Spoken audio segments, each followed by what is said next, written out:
Hello, my name is Mark Brewster, and I was the Diploma Director from 2024 to 2027.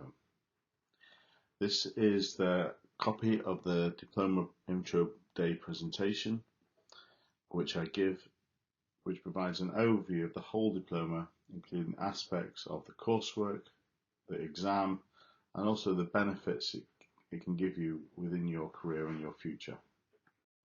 I'd like to introduce you to Ruth Neve, who is the Diploma Coordinator and the organisation linchpin behind it.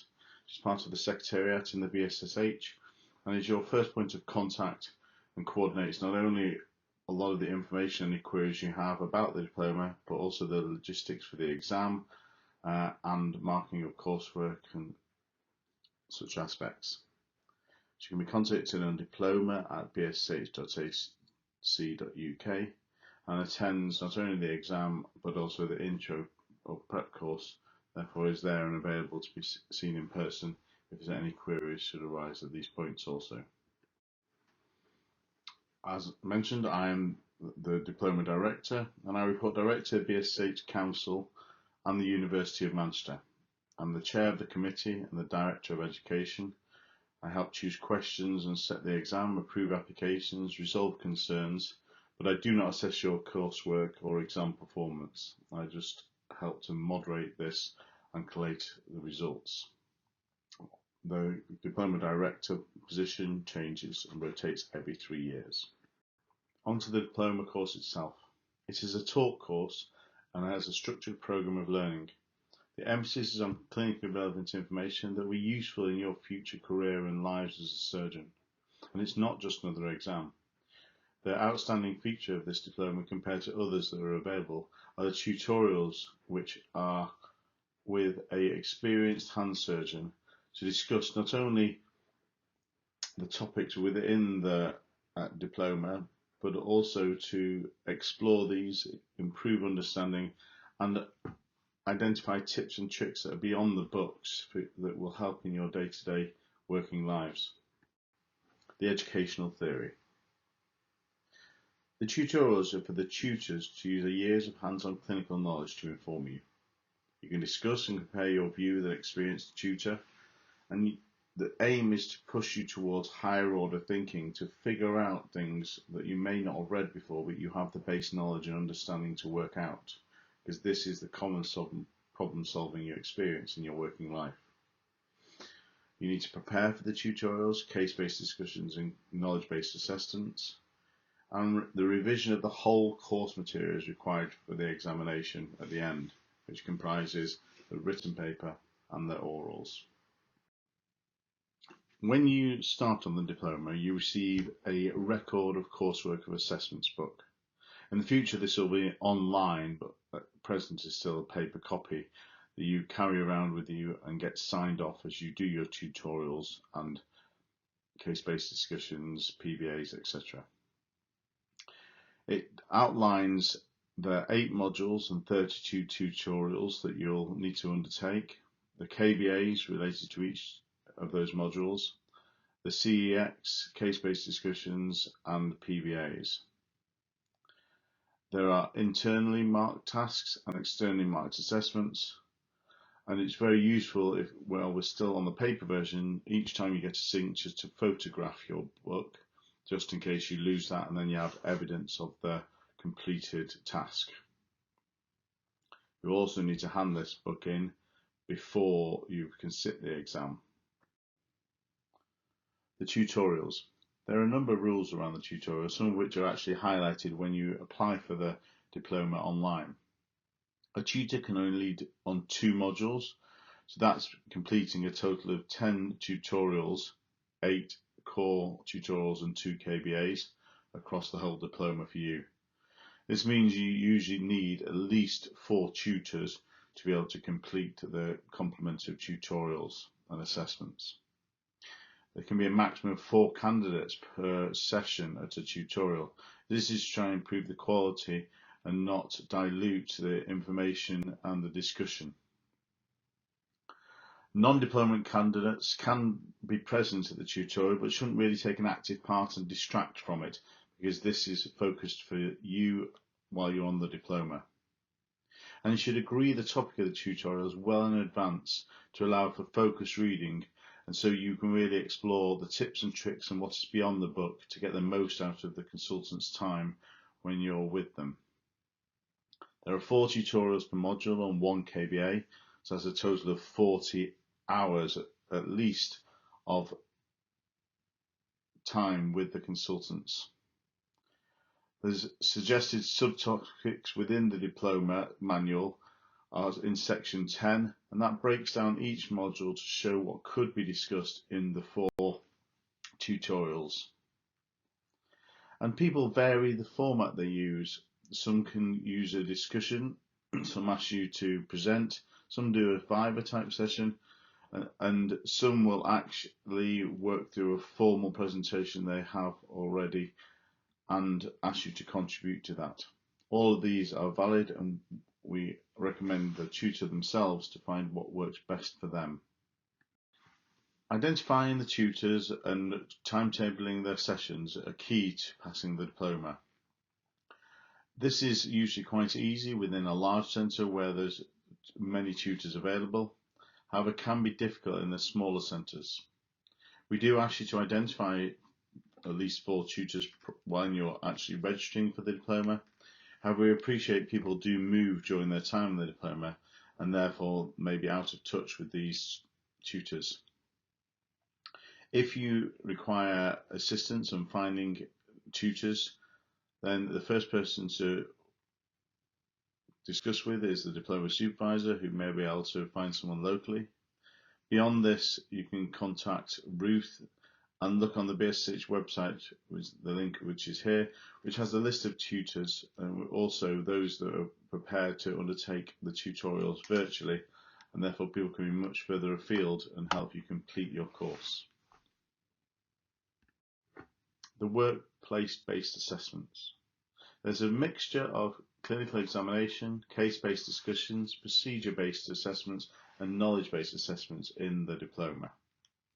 It's ideal to have a list easily to hand during your clinical activities of what you have outstanding, as it's very easy to miss an opportunity where you've discussed a case at length but not assigned this to be one of your assessments, and also to leave these to the end and overlook them and find it difficult to complete them prior to your exam. For all of these assessments, the tutorials and the work-based assessments, only 37.5% can be virtual or abroad. The rest will need to be face-to-face and either in Great Britain or Ireland. We aim that the work-based assessments should be completed generally in the topic of the module they are sat.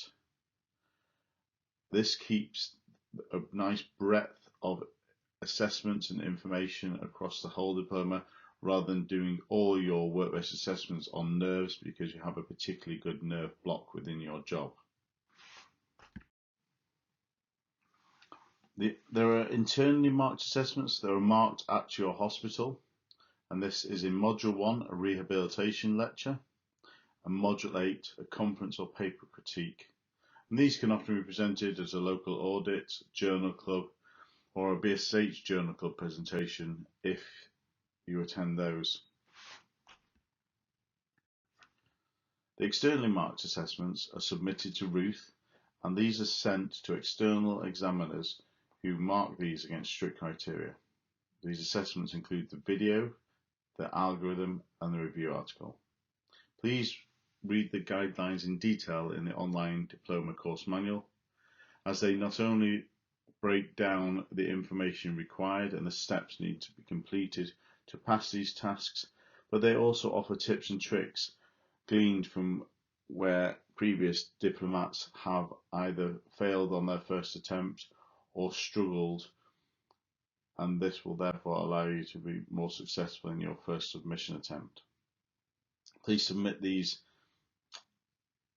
pieces of work as soon as they are completed, as they take time to mark, and it gives you an ideal opportunity to resubmit them if you score a low mark on the first time, meaning that you'll get a higher passing mark prior to sitting the exam, which will then be able to contribute towards a possible BSSH Travelling Fellowship Prize, which will be discussed later in this presentation. Please do not underestimate the time these take and speak to previous diplomats to ask them how long it took. It is not simply writing down what you feel is a simple algorithm process. This needs to be formally evidenced and well laid out. The video takes time to edit, and the review article takes time to reference and form a comprehensive literature search. You cannot sit the exam unless these are submitted, and you do not have to pass these pieces of coursework to sit the exam, but they do need to be submitted. However, you do need to pass the piece of coursework to complete the diploma, and it must be passed within 5 years of your first registration. You can resubmit the coursework, and these marks can count towards a higher mark contribution to the MSc if you decide to undertake that in the future. Submitting early allows you a chance for resubmission, and other notes on this are that we've previously removed the CMCJ pane from the algorithm section, and an example of this algorithm, now we have it, is in the presentation. And the Jupitron's video must have a PIPJ contractor. It cannot be a simple MCPJ contractor. There's new AI guidance in the manual regarding use of for externally marked assessments, and there is also a requirement for a statement for a review article about authorship. All of this is outlined within the course manual. The next two slides are an example of an algorithm that was submitted for the thumb CMCJ pane. The slide following this is then the comments and the mark scheme that were attributed to this particular submission. However, we have omitted the reference page that contained all the references related to this particular algorithm submission. The two slides, this and the next, were on one side of A4, and that is part of the criteria that the algorithm needs to be on one side of A4 or one slide, and the references on a second. You can see clearly on this there is a logical flow, clarity in where each arrow points, and also clarity in the questions that it asks. On the following slide, it then coordinates color coding to help separate out different topics, and each point and end point is referenced with a number that then a subsequent reference page would be attached.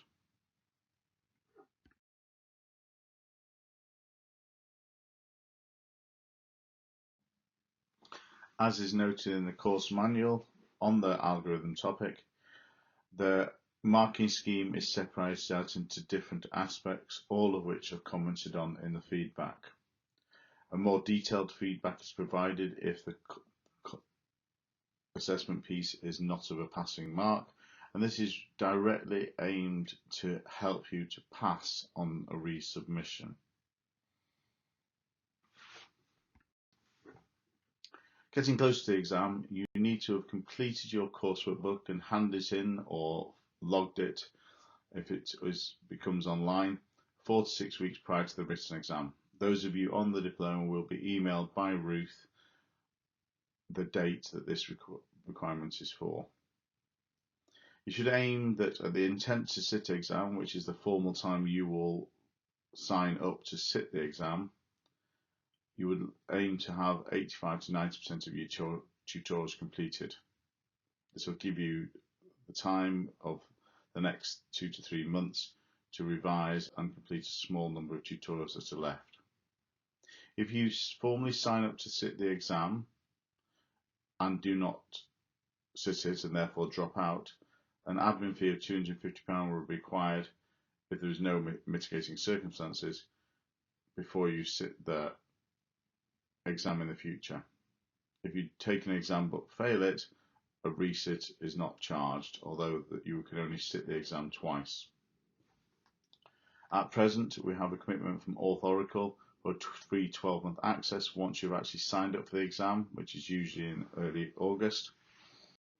The exam itself is usually held once a year in October and November, and you get a maximum of 2 attempts that must be within your 5 years from registration. Both parts of the test need to be sat and passed in a single diet, meaning that if you take the written and the oral and fail one of them, you need to resit the whole exam to be able to pass.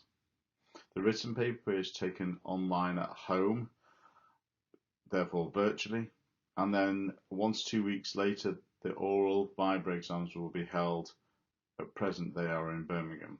These will be held over 1 or 2 days, and on attendance, all electronic devices will be taken off you to reduce communication between yourselves in the morning or in the afternoon groups. And beware that past questions may have been circulated, but each year the Diploma Committee will review and revise the questions. Just to help you with your time planning and a quick bit of maths, if your coursework book is empty at the intro course date, which is usually in October, and you plan to sit the exam the following year, and you want to leave September and October free to revise, you also need to take study leave, as do your tutors. There are around 46 weeks between the October prep course or intro course to the following exam that you have free. There's a minimum of 8 weeks study leave and annual leave. That leaves you about 38 weeks in that year. You have 56 tasks to fit in, which includes all the tutorials, KBAs and work-based assessments. And that, therefore, is around 1.5 tasks per week. This shows why it's very difficult to complete this all within 1 year. Most people take more than a year from signing up for the diploma to passing the exam. Now to the good bits, the diploma awards. So to complete the hand diploma, you must have completed the coursework manual, the externally marked assessments, and the exam. And then following this, the bio will be in the BSSH bulletin and certificates presented at the next meeting of the BSSH. The Vivian Lee's Gold Medal will be awarded to the person who has the highest mark in the exam, so that's the written and the orals. And the ASH Travelling Fellowship, which is currently sits within the Diploma Committee's gift to award, or this could be moved in the future, is worth around £5,000 and is awarded in the spring to travel in the autumn. That award is to the person who has the highest exam mark plus the externally marked coursework. And this is only the first passing score and must be passed prior to sitting the exam. So you can't resubmit this multiple times and get higher marks to contribute to this particular award. As far as the breakdown, 60% of the score is the exam, 10% is the video, 10% is the algorithm, and 20% is the review article. Also, the marks on the diploma can be used towards the MSc if it is undertaken, therefore getting a high award in that once you complete it. This slide and the next shows some of the details of Kalpesh Vangela's ASH International Fellowship that he was awarded following his diploma exam and coursework submissions. Had an extraordinary time around America and attending the American meetings and centres.